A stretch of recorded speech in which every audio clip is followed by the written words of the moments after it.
tentang batas mana saja yang diakui merdeka oleh Belanda. Ia takut Indonesia akan tertipu lagi seperti di perjanjian Linggarjati bahwa Belanda hanya mengakui wilayah Indonesia hanya di Sumatera, Jawa, dan Madura. Dan dari dasar kekecewaan ini, pada 4 Januari 1946, Tan Malaka membentuk kelompok Persatuan Perjuangan. Ia kemudian mengadakan kongres pertama di Gedung Serbaguna Purwokerto yang dihadiri oleh 132 organisasi sipil. Pembicara utama di kongres itu adalah Tan Malaka dan Jenderal Besar Sudirman yang ternyata juga menyayangkan keputusan untuk berdiplomasi dengan Belanda. Di kongres itu, Jenderal Sudirman berkata, lebih baik kita dibom atom daripada merdeka kurang dari 100%.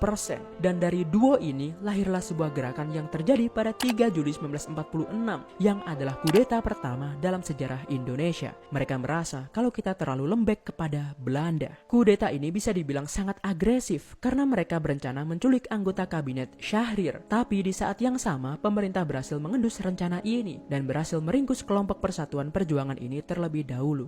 Ada cepu?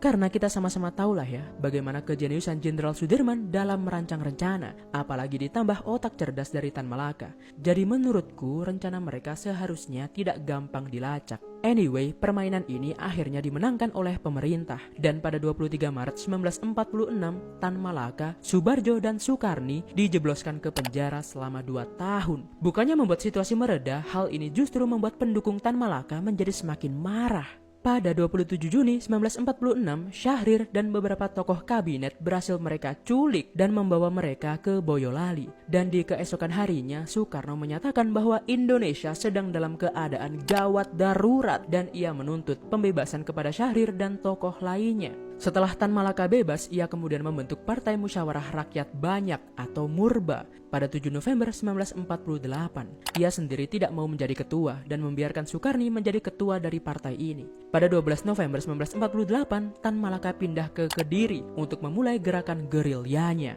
Di Kediri, ia banyak berjalan-jalan di pelosok desa yang miskin dan mencari tahu segala keinginan mereka.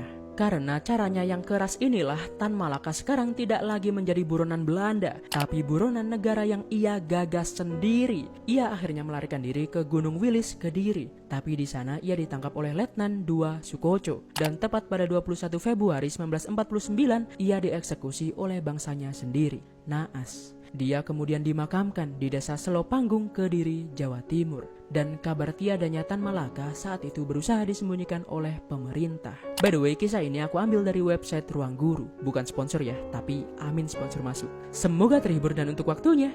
Terima kasih ya.